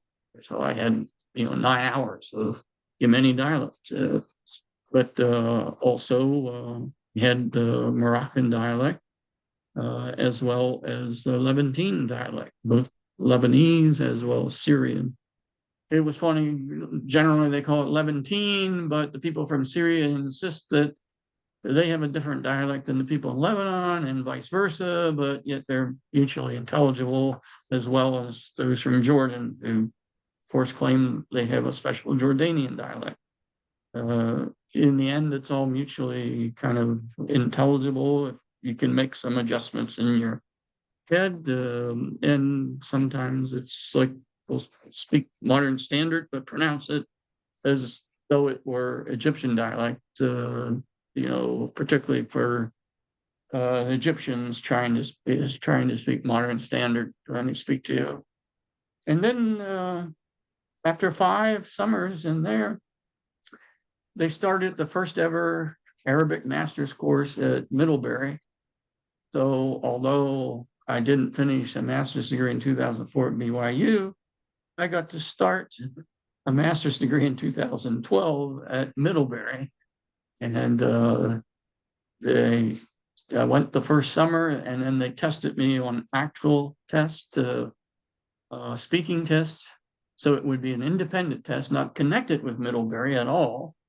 So independent raters who didn't know me from Adam, didn't know me from Muhammad, maybe, gave me a test, and I tested at the actual level, advanced mid. I was disappointed at that, I said, oh, I only got advanced mid. How can that be after studying all that time? But then later, I read when I was outside of the program, of course, because you cannot speak, read, write, or listen to English while you're there or any other language, just Arabic, Arabic, Arabic all the time. So it said that normally the only non-heritage speakers or that make it to that level or test at that level are people who have studied in Middle East intensively for at least 1 year. It was an article by Dr. Belknap from BYU, who had been my instructor in 1991 when I was in the Four-Scar Army refresher course. And he got his PhD from the University of Pennsylvania, rather ironically for me, from Pennsylvania as well. So at any rate, I ended up having then 9 summers of Arabic, after which they thought they might have a doctorate program in Arabic, but that didn't pan out. So during that time when I wasn't there, I researched like doctorate programs in Arabic, see what sort of requirements they might have. And by this time, I had to do it with on campuses, because unlike when I was younger and they had like catalogs of different universities and libraries of all the courses they offered, no, these things are all online now, which I didn't realize, but I looked into it and saw it. So I looked at requirements, and almost all of them would say something like, okay, if you're going to get specialized in Arabic for a PhD, you must have as a second Semitic language, preferably modern Hebrew, unless you're going to specialize in like divinity studies, then it can be like biblical Greek, or if it's Egyptology, it can be either what they call still Koine Greek, Common Greek, Kini actually, but anyhow, it amounts to biblical Greek, and also Egyptian hieroglyphics and Coptic. So you had those alternatives if you didn't want to specialize in Greek. So I said, okay, fine. So I said, okay, so I'll take Hebrew. I don't know any Hebrew. Well, I can't say I didn't know any. Some friends of mine that may in fact even be listening to this that loaned me some things because they knew I was interested in a broad sweep of languages, and they got tired of me pestering them questions about the Jewish religion and what you would say in this or the kind of greeting you would use. So from time to time, they would, send me or give me Hebrew materials, and they got on yet another kind of back burner pile. It's like, yes, I want to do that, but right now it's just like I'm overwhelmed by this other stuff. So I'm going to get to that one day, and then I thought, oh, finally the day's here. So I could recognize some things, some basic words maybe, and I had a little springboard from Arabic, but didn't realize it at the time. So, after I had finished and obtained my master's degree in Arabic with a concentration in teaching Arabic as a foreign language, I decided then to go to, because there was no doctorate program at Middlebury, Now some people said, well, why didn't you like go to a doctorate program somewhere else? Well, frankly, I couldn't, because I had left government service to care for my father at Alzheimer's. And that was like a full-time thing for 11 years. And the day before I received my master's degree in Arabic from Middlebury, with a concentration in teaching Arabic as a foreign language, they told me my father died. So, one day after that, I received my master's degree. So in the same day, it was like the saddest day of my life and like the happiest day of my life. It was really the strangest feeling, because I had to think, okay, I got to go back now and, find a coffin for my dad, make all the arrangements for his funerals. That was, at the same time, I was like, boy, I wish I could have been able to show him, that I earned a master's degree in Arabic of all things. And I think back to my cousin with that book, and I was like, oh yeah. So I found that magazine that was from my cousin. It turns out then when I looked at it, that it was like Reader's Digest in Arabic. And I thought, wow, I can read that now. It was like this tremendous feeling. It's like, that's like, I told myself one day I was going to be able to read that book, and I did. And so it's like, wow. So, so I did the Hebrew the first day. I went, the first thing at Middlebury, and I was starting from absolutely or just about zero. As I knew something, as I just mentioned, but I finished the level 1, and I thought, oh, this is pretty good. I'm making good progress. So I decided the next year to try, to go back again. But every time you go back, they make you test again to see where you are, because some people don't do every year, some people don't, a lot of factors run into it. Primarily, can you get financial aid to go again? That was my main thing, because I knew if I couldn't, I wouldn't be able to continue with it. But I was, I guess, fortunate because I had not one dependent, but 2 dependents. I was taking care of my dad with Alzheimer's.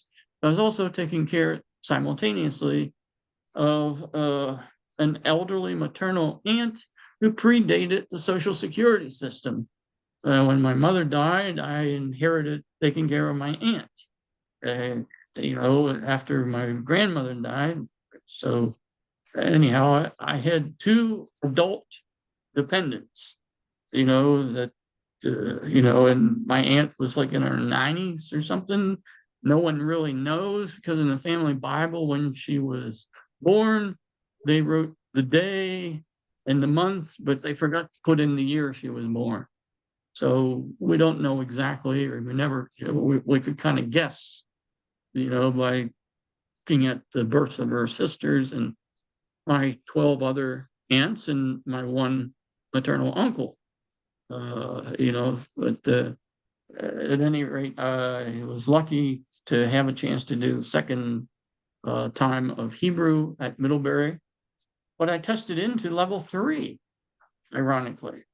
So I was there for level 3 for Hebrew. Okay, so, and things just continued to fall into place like that. So anyhow, that's my story, and I'm sticking to it. I think I've probably either bored you or exhausted you, and it's now 4 o'clock, so it's about time to wrap up, I think. So I'll turn it over to our moderators. If there's any questions that I can ask or haven't covered, I'd be glad to. Well, thank you so much, Reggie. Really appreciate you telling your fascinating story. I don't know about everyone else, but I feel like those 2 hours really just flew by in a very mesmerizing manner. So really fascinating. Thank you so much. We just have, I think, a couple of comments in the chat. I'll go ahead and read Another comment from Martin, who I know said he was in transit. He said, I took a semester of Egyptian Arabic with a journalist from Egypt as the teacher. I ended being the only student, so we usually just went to the student lounge where I would listen in to him talking to his Egyptian friends. Yeah, that's all too common, you know. I usually referred to it as the dental method of language instruction. You know, because very often they figure, okay, if you're a native speaker, then you can teach the language. It's sort of like, oh, well, if you have teeth, then you can be a dentist. And then I know this attendee, Pat Fisher, says she has to run, but she said, Reggie, thanks for sharing your fascinating language story. I admire your positive attitude in the face of obstacles you found in your pursuit of expertise in so many languages. You never gave up. Congratulations. I'm sorry I must leave the seminar, but I hope to run into you at the NLM or a language conference somewhere. Yes, thank you. And then we have assorted other very complimentary comments, again, thanking you for the fascinating presentation. And yeah, again, on behalf of the National Museum of Language, I am very grateful for you taking your time to tell your story. And I know we all learned a great deal about your process and kind of what drove you to focus your life on this extraordinary pursuit. Yes, you're welcome. Thank you. And on behalf, can you all hear me? Yes. Yeah. So on behalf of the National Museum of Language, I really want to give my most heartfelt thanks to Reggie for telling his story.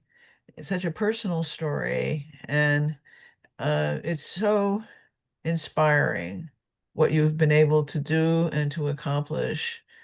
And I mean, I studied Chinese and Japanese and French and German and a couple other things, but some Hebrew, I guess. But, you know, I mean, I didn't have as many obstacles put in my path as what you did. And it's just amazing. And um, I can't even imagine the courage and resilience that you have, that you overcame so many obstacles and you kept working towards your, dream. Uh, I know when I started studying Chinese, my father was worried that I'd end up in a Chinese prison, that I'd have go to China and I'd get arrested and I'd rot in a Right. Chinese jail for the rest of my life. But Right. fortunately, that didn't happen. I did spend a couple of years in Taiwan, and I did go to mainland China, and I didn't go to jail. But and Yeah. and then I talked my parents into. They were kind of dubious about this whole business I was doing with the Asian languages and so Right. on. Um, so while I was living in Taiwan, uh, doing my dissertation research in advanced Chinese, I invited my parents to come over to Asia, and I said, I'll take you on the grand tour. You'll see what I've been doing. Yeah. So they came over, and uh, I took them around in Taiwan, and then we went to Japan and went to Hong Kong, and I was walking them through historic places and explaining what was going on, And finally, my father was a man of few words, but he did say, I didn't realize you had learned so much. But that was high praise from him, so I appreciated that. But yeah, so I really empathize with a lot of the struggles that you had, and maybe not getting the family support that would have been nice, but still they didn't stand in your way. and No. and I think that your childhood experiences of going to the library and being a self-sufficient learner is so impressive. I mean, we had a presentation by Stephen Krashen. You've probably heard of him. He's a Right. famous linguist. And he was talking about the best way for people to learn languages is to read read books, read the language, and to pick out things they're interested in and focus on that, because that's how you really learn. And I think you're a living example of that wisdom that he shared with us. So again, I just am so appreciative of you taking the time to come and speak to us. And I wish you all the best. I mean, having to take care of ill family members, I can relate to that. I've had some of that myself, and I know it's constant, but it has to be done. So I just wish you all the very best in your future endeavors, and congratulations on a tremendous life that you've had. Thank you very much. I'd like to second that. I'm a hyper polyglot myself. And I think that it's so easy for people to assume that just because you know a lot of languages, then you can get a wonderful job. But it's not as easy as people think it is. I really admire how much you've done with your knowledge of language. Yes, and I was even surprised that when I worked for the government, things were so stovepiped that it was hard. If you were like, well, what they called multilingualist, it was hard. There was a multilingual program, but every time I applied, I was rejected for it. That was disappointing to me because I thought that was like an ideal candidate for it. But for me, I really wanted to have like a 3-year overseas posting, and that just never came about because I thought, wow, if I were somewhere 3 years, I did get kind of through a backdoor thing, opportunity to go to Yokohama to study for a year because someone else dropped out, and I happened to have just come back from spending my own time and money going to Japan for 2 months straight, using up my use or lose leave. And I was able to go down and pass the test. Otherwise, they would have lost a billet there at the Foreign Language Institute. And in that 1 year, I got up to 4+ in reading Japanese, and 3 in speaking Japanese in that 1 year. And then 3 years later, I was tested by another agency, and they tested me at 4+ and 3+ in Japanese. And I thought, wow, if I could have done that after 1 year, I wondered what could I have done, if I had been there 3 years, maybe I could have made maybe just superior or distinguished level. And I've never made it that far in any of the languages, but in most of them, I can maintain, advanced level, except in Sanskrit and Latin, of course. I only read those at a high level because I don't really speak them often, although I did teach Latin for a semester at a women's college, but so. Well, I lived in Japan for 7 years, and when people say, "Are you fluent in Japanese?" I say, "Well, I learned enough to complain." Go shopping, Yeah, yes, The it's kanji like, were very daunting for me. yes, I just thought about something today in relation to Japanese. In English we have this saying, rolling stone gathers no moss. And that generally has a kind of a connotation to it, but in Japanese, the expression korogoro ishi ni koke mosazu has the exact opposite meaning. It has a very positive meaning because in Japanese culture, moss is venerated for the experience and wisdom, you know, because of the aging process, you know, whereas in English, we don't want to gather moss because, you know, we're going to, I guess, solidify in one place or something. So there's a comment in the chat from Nicole. Okay. That she was at Middlebury in the Arabic school the summers of 2005 and 2006. She thinks maybe you were there at the same time. Yes, the first year that I was there was in 2006. That was actually the first year I was there. I was in level 2, and that was when the Arabic school was still in Vermont. I was in the level 2. I tested into level 2. And so, yes, we were there in 2006.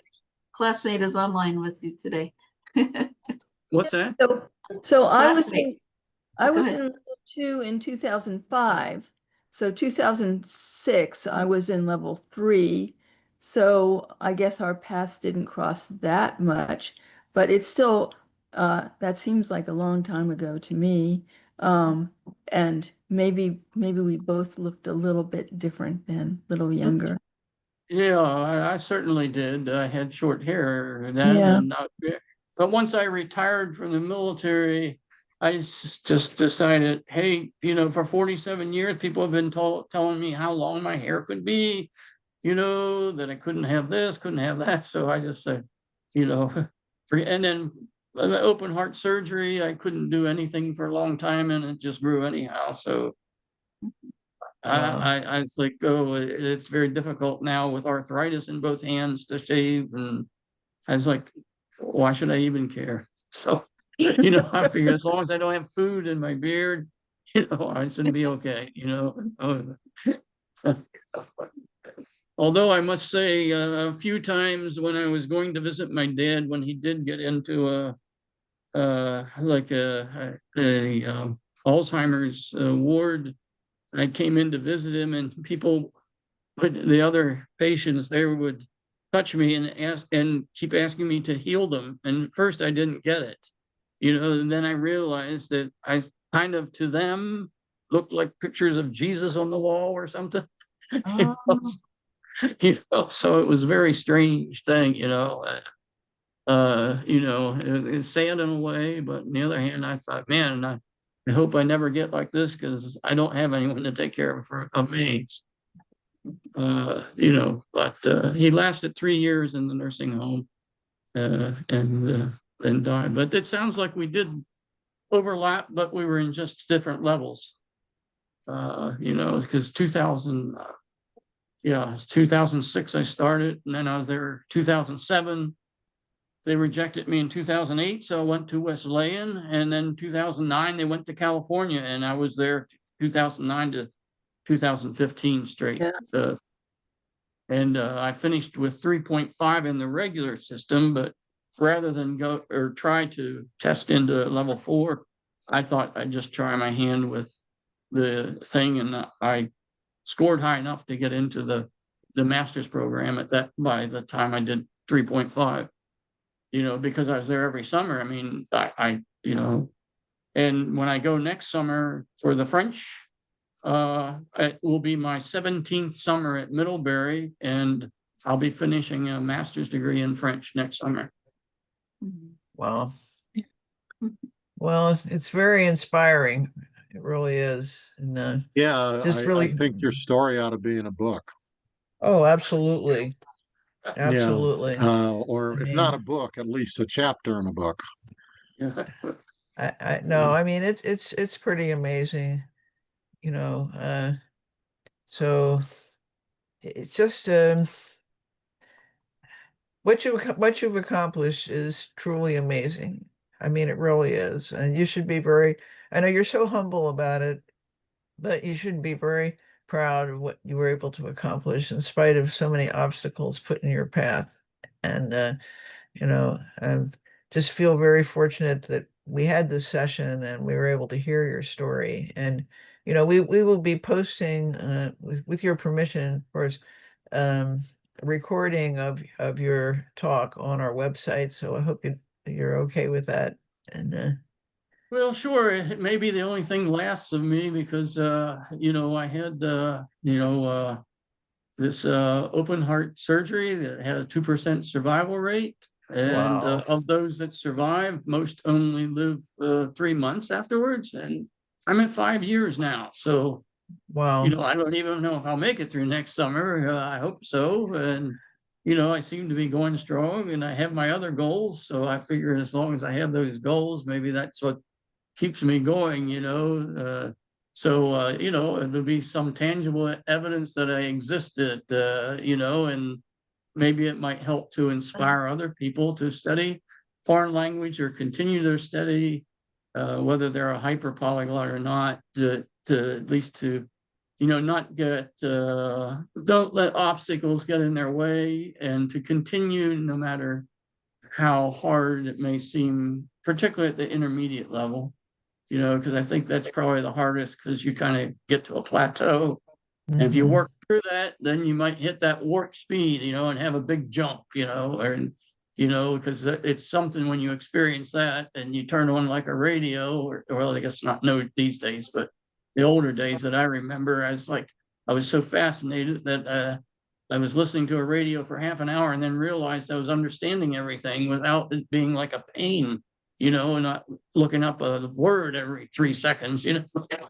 You know, it's like, Wow. wow, I understood everything and it was just effortless. It was just like this amazing feeling, you know, it was like a Oh yeah.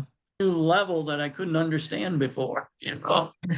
You know, I kind of felt like that. You know, I did a couple of years in Taiwan, so sort of advanced Chinese, Uh, uh, and the frustrating part was the people in Taiwan don't really speak Mandarin.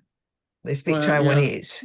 They don't yeah, speak standard Mandarin. And even though I was studying in Taiwan, my classes, the teachers were all required to teach us standard Mandarin.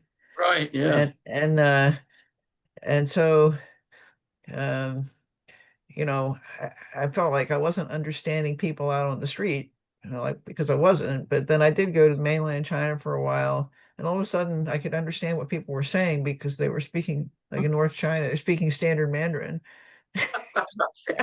You know, it was like this light bulb went on. Oh wow, you know, so yeah. I mean, I understand what you're saying, but I mean, I'm just a piker compared to what you've done. It's pretty amazing. So Yeah, just but then keep doing you're what you free. love. That's You're free to put it on whatever you want for the recording. You know, it's fine with me. okay. Thank you. Great. All right. Are there any other questions or comments? I want to thank all the people who attended today and joined us. And I think hopefully you agree that it was well worth your time to hear this amazing story of language learning. All right. So are we We're done we're now. done.